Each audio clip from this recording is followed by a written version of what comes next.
बिजनौर के बाहरी हिस्से में गांव की सड़क पर आकाश राम का एक छोटा सा ढाबा हुआ करता था। कभी ये ढाबा इलाके की शान माना जाता था। आकाश के हाथों में जैसे कोई जादू था। उसकी दाल में अपनापन था, रोटियों में मेहनत की खुशबू और सब्जी में मिट्टी की सोंधी सी महक। लेकिन समय हमेशा एक सा नहीं रहता। धीरे धीरे सड़क का रास्ता बदल गया, नई हाईवे बन गई, बड़े बड़े होटल खुल गए। जो गाड़ियां पहले आकाश के ढाबे पर रुकती थीं, हाथ में सूखी लकड़ियां थीं। एक एक करके वो उन्हें चूल्हे में डाल रहा था। आज भी सुबह से एक भी ग्राहक नहीं आया। तभी दूर से एक गाड़ी आकर ढाबे के सामने रुकती है। गाड़ी का दरवाजा खुलता है और एक ड्राइवर उतरता है। अरे भाई, क्या बात है? बस इतना ही खाना बेच रहे हो? हाँ साहब, जो भी तख्ती पर लिखा है बस वही है। अरे छोड़ो यार, ये तो शहर में भी बहुत मिल जाता है। मैं तो सोच रहा था कुछ चटपटा, कुछ अलग मिलेगा। वो जल्दी से कहता है, साहब स्वाद में कमी नहीं है, देसी तरीके से बना है, एक बार। नहीं नहीं भाई, टाइम कम है, कुछ मजेदार होता तो रुकता। इतना कहकर वो गाड़ी में बैठता है और बिना पीछे देखे चला जाता है। धूल का गुबार उठता है और फिर सन्नाटा। पता नहीं मेरे ढाबे का क्या होगा। कभी यही चौपाइयां लोगों से भरी रहती थीं। लोग बैठने के लिए झगड़ते थे, लाइन लगाकर इंतजार करते थे। गरम गरम खाने की खुशबू और शोर से भरा ढाबा। पहले लोग चौपाइयों पर बैठने के लिए बेकरार रहते थे, और आज आकाश राम चारपाई के पास झुका हुआ था। हाथ में पुराना कपड़ा था जिससे वो चारपाई की धूल साफ कर रहा था। कितनी धूल जम गई है। पहले तो दिन में 2-2 बार साफ करनी पड़ती थी। तभी दूर से पैदल चलता हुआ एक ग्राहक आता है। वो ढाबे के सामने रुकता है, चारों तरफ देखता है और फिर पूछता है, अरे भाई, खाने में कुछ स्पेशल है क्या आज? नहीं भाई, स्पेशल तो कुछ नहीं है, बस दाल है, पराठे हैं और कुछ भी नहीं है। बस यही? हाँ भाई, यही सब है। और इस टाइम चाय भी नहीं बेच रहे? नहीं भाई, इस टाइम कुछ भी नहीं बेच रहा। फिर तो रहने दो भाई, कुछ अलग होता तो बैठ जाता। इतना कहकर वो ग्राहक भी धीरे धीरे वहां से चला जाता है।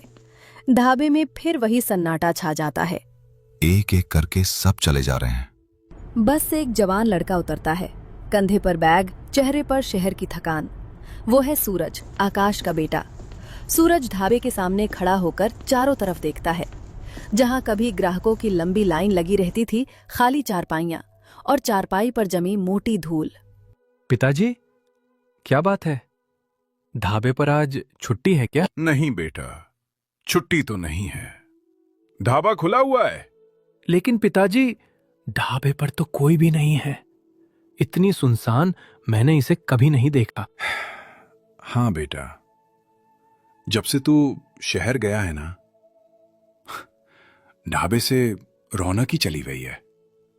पहले लोग लाइन लगाकर खाना खाते थे, चौपाई पर बैठने के लिए बहस होती थी, किसे पहले पराठा मिलेगा, इसी में झगड़ा हो जाता था। लेकिन अब तो कोई भी आने को तैयार नहीं है। लेकिन ऐसा क्यों पिताजी?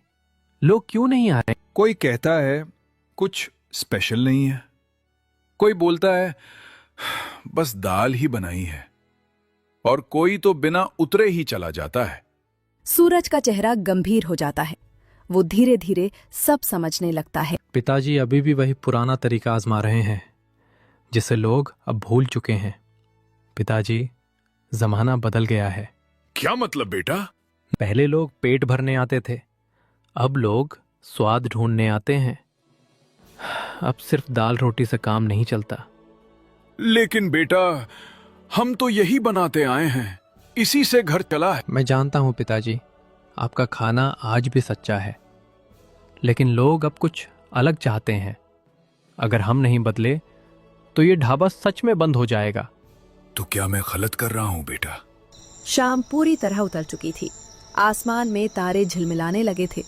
घर के आंगन में मिट्टी की खुशबू फैली हुई थी।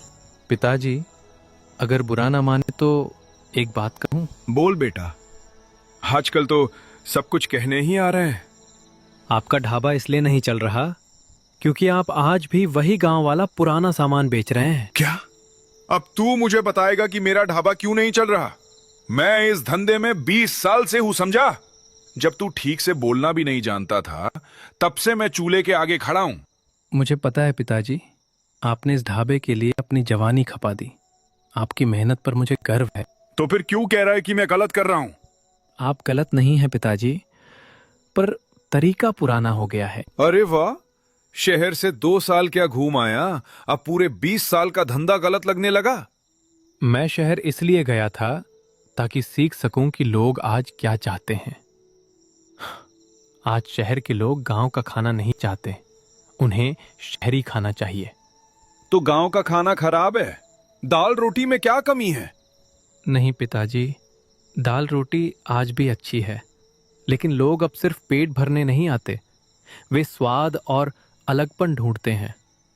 अगर वही शहरी खाना आप अपने देसी मसालों से बनाएं, तो लोग उंगलियां चाटते रह जाएंगे। और अगर लोग फिर भी ना आए तो दोष मेरा होगा, लेकिन अगर आए तो पूरा गांव कहेगा। मुझे डर लगता है बेटा, इतने सालों की कमाई दांव पर लगाने से। और मुझे डर लगता है पिताजी कि अगर हम नहीं बदले तो ये ढाबा हमेशा के लिए बंद हो जाएगा। अगली सुबह हल्की धूप के साथ होती है। सड़क पर गाड़ियों की आवाजें आने लगी हैं। सूरज तख्ती सीधी करता है। आकाश राम चूल्हे के पास जाकर राख साफ करता है। तभी अचानक एक चमचमाती कार आकर ढाबे के सामने रुकती है। कार से एक मोटा सा घमंडी आदमी उतरता है, आंखों में अकर, चेहरे पर घमंड। तो आकाश राम, क्या सोचा तूने जो मैंने तुझे कहा था? देखिए सेठ जी, मैं अपना ढाबा खाली नहीं कर सकता। ये मेरी पुरखों की जमीन है, मैं इसे किसी भी हालात में नहीं बेच सकता। पुरखों की जमीन? अरे आकाश राम, भावनाओं से धंधा नहीं चलता। देख जरा, तेरा ढाबा वैसे भी नहीं चल रहा, धूल के सिवा यहाँ कुछ नहीं है। इससे अच्छा है मुझे बेच दे, मैं यहाँ एक बड़ा शानदार होटल बनाऊंगा। तेरा ढाबा हाईवे पर है, इसीलिए मैं खरीद रहा हूँ, वरना ऐसे ढाबे की कोई कीमत नहीं। अब हम अपना ढाबा नहीं बेच रहे। और तू कौन है? मैं आकाश राम का बेटा सूरज, और अब हम अपना ढाबा खुद चलाएंगे। तुम लोग इस ढाबे को? ठीक है, मैं तुम्हें 15 दिन का टाइम देता हूँ। 15 दिन? हाँ, अगर 15 दिन में तुमसे ये ढाबा नहीं चला तो ये ढाबा मुझे चाहिए। ठीक है सेठ जी, अगर 15 दिन में ढाबा हमसे नहीं चला तो हम ढाबा आपको बेच देंगे। ठीक है, 15 दिन बाद मिलेंगे। तब तक सपने देख लो। इतना कहकर सेठ कार में बैठता है। कार धूल उड़ाती हुई चली जाती है। पिताजी, अब ये सिर्फ ढाबा नहीं है, अब ये हमारी इज्जत का सवाल है। उसने अलग अलग देसी मसालों को पीसा, मिट्टी के चूल्हे पर चिकन चढ़ाया और गांव के पुराने नुस्खे से पकाने लगा। धीरे धीरे जब कड़ाही से मसालों की खुशबू उठी तो वो खुशबू सड़क पार करते हुए दूर दूर तक फैलने लगी। तभी सड़क पर तेज रफ्तार से जा रहा एक ट्रक अचानक ब्रेक लगाकर रुकता है। ड्राइवर खिड़की से सिर निकालकर गहरी सांस लेता है। अरे, ये कैसी खुशबू है? पेट तो वैसे ही भूखा है, लेकिन ये खुशबू तो ट्रक से नीचे उतरने पर मजबूर कर रही है। वो ट्रक से उतरता है और सीधे ढाबे पर आ जाता है। अरे भाई, क्या बना रहे हो? खुशबू तो ऐसी आ रही है कि स्टीयरिंग छोड़कर यहाँ खींचा चला आया। जल्दी से जो भी बना है एक प्लेट लगाओ, और हाँ, देरी मत करना। बैठिए भाई साहब, अभी गरम गरम देसी चिकन लाता हूँ। ये शहर वाला नहीं है, गांव के तरीके से बना है। अरे भाई, ये क्या बना दिया तुमने? मैं तो सालों से हाईवे पर ट्रक चला रहा हूँ, लेकिन ऐसा चिकन, ऐसा स्वाद आज तक नहीं खाया। ये चिकन नहीं है भाई, ये तो यादें हैं। बचपन में गांव में जो स्वाद मिलता था ना, वही स्वाद आज यहाँ मिला है। शहरों में तो बस मसाले ज्यादा होते हैं, आत्मा नहीं होती खाने में। भाई साहब, यही तो हम देना चाहते हैं, देसी स्वाद, सच्चा स्वाद। ये चिकन गांव के मसालों और दिल से बना है। अब सुनो भाई, आज से ये ढाबा मेरा अड्डा है। जब भी इस रोड से गुजरूंगा, ट्रक यहीं रुकेगा। तुम्हारा ये देसी चिकन छोड़कर कहीं नहीं जाऊंगा। ढाबा छोटा हो सकता है, लेकिन स्वाद बहुत बड़ा है। जल्दी ही यहाँ भीड़ लगेगी, लिख कर रख लो। इतना कहकर वो ट्रक की ओर बढ़ जाता है। आकाश उसे जाते हुए देखता है। चेहरे पर हल्की मुस्कान और आंखों में नई उम्मीद चमकने लगती है। जो ढाबा कभी सूना पड़ा रहता था, अब वहां सुबह से ही ट्रकों की लाइन लगने लगी। कोई परिवार आ रहा था, कोई ड्राइवर तो कोई दूर गांव से सिर्फ उस देसी स्वाद के लिए। एक शाम काम निपटने के बाद आकाश राम चूल्हे के पास बैठ जाता है। वो सूरज को देखता है जो थकान के बावजूद मुस्कुरा रहा था। बेटा, आज जब ये ढाबा भरा हुआ देखता हूं ना, तो दिल भर आता है। ये सब तेरी मेहनत और लगन का नतीजा। अगर उस दिन तू मुझे समझाता नहीं, अगर तू मुझे नए तरीके से सोचने को मजबूर नहीं करता, तो शायद आज मैं भी वही पुरानी जिद में फंसा रहता। फिर एक दिन मजबूरी में यह ढाबा बेचना पड़ जाता। पिताजी, मेहनत तो आपने पूरी जिंदगी की है। आपके हाथ के खाने में आज भी वही दम है, बस फर्क इतना था कि जमाना बदल चुका है। यही बातें किसी ने जाकर घमंडी सेठ के कानों में डाल दी। सेठ अपने आलीशान कमरे में बैठा था, हाथ में मोबाइल, चेहरे पर जलन और आंखों में गुस्सा। तो आखिर चल ही गया वो ढाबा जिसे मैंने धूल में मिलाने का सपना देखा था। आकाश राम, तू समझता है तू जीत गया, अभी खेल बाकी है। हाईवे पर जो ढाबा है ना, आकाश नाम का, मुझे उसकी एक एक चीज टूटी हुई चाहिए। देखो, तुम्हें रात के अंधेरे में जाना है, ना कोई देखे ना कोई सबूत बचे। ढाबे का सारा सामान तोड़कर आ जाना। सेठ जी, काम तो हो जाएगा, लेकिन पैसे वो मुंह मांगे लेंगे। जो पैसे तुम कहोगे मैं देने को तैयार हूं, बस मुझे वो ढाबा टूटा हुआ चाहिए, समझे? ठीक है सेठ जी, सुबह तक आपको खुशखबरी मिल जाएगी। रात गहरी हो जाती है। हाईवे पर सन्नाटा छा जाता है। चांद बादलों में छुपा हुआ था और अंधेरा गुंडों का साथ दे रहा था। जल्दी करो, पहले कुर्सियां, मेज, फिर चूल्हा और बर्तन। कुछ भी खड़ा नहीं रहना चाहिए। कुछ ही देर में ढाबा उजाड़ सा हो जाता है।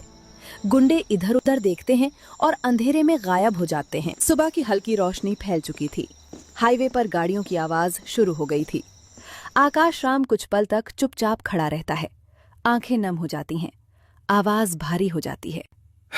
देख लिया बेटा, मैं तुझसे पहले ही कहता था, ये दुनिया मेहनत करने वालों को चैन से नहीं रहने देती। हमें पहले ही ये ढाबा छोड़ देना चाहिए था। सारी उम्र इसी ढाबे में निकाल दी। आज इसे इस हाल में देखकर दिल ही टूट गया है। पिताजी, ढाबा टूटा है, लेकिन हमारी हिम्मत नहीं। जो लोग डराकर हमें रोकना चाहते हैं, वो यही समझते हैं कि हम टूट जाएंगे, लेकिन हम किसी से डरने वाले नहीं हैं।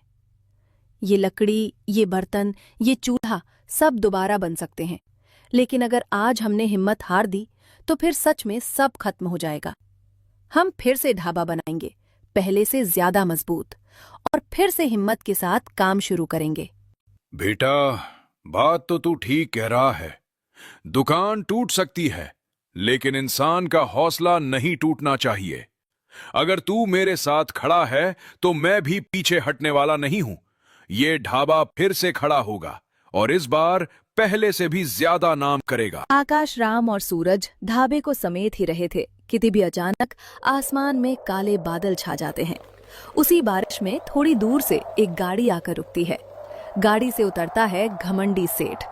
बारिश की एक एक बूंद से परेशान, चेहरा पीला पड़ा हुआ।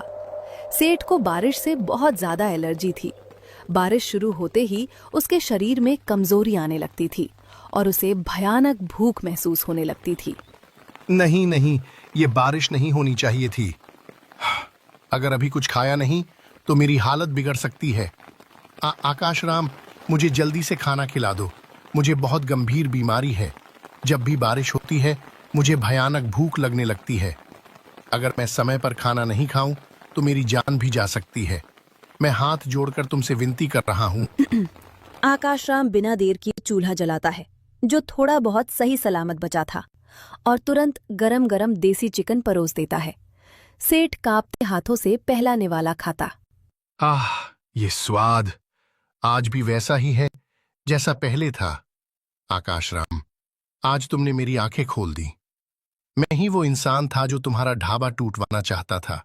मैंने सोचा था कि पैसे के दम पर सब कुछ खरीदा जा सकता है, लेकिन आज जब सब कुछ टूट चुका था तब भी तुमने मुझे खाना खिलाया बिना कोई सवाल किए। सेठ जी, ढाबा सिर्फ पैसों से नहीं चलता। ढाबा चलता है भूखे को खाना खिलाने से और इंसानियत निभाने से। अब मुझे समझ आ गया है। मैंने जिंदगी भर सिर्फ फायदा देखा, लेकिन आज इंसानियत देखी है। आकाश राम, अब मैं भी तुम्हारे साथ काम करूंगा। तुम्हारे ढाबे का जो भी नुकसान हुआ है, मैं उसे पहले से ज्यादा अच्छा बनवाऊंगा। हम इस ढाबे को फिर से बनाएंगे, देसी स्टाइल में, सी स्वाद के साथ। और इस बार कोई साजिश नहीं, सिर्फ सच्ची मेहनत। कुछ ही दिनों में ढाबा फिर से बनकर तैयार हो जाता है, पहले से ज्यादा मजबूत, पहले से ज्यादा सुंदर। और जब ढाबा दोबारा खुलता है तो लोग कहते हैं, ये ढाबा सिर्फ खाने का नहीं, इंसानियत का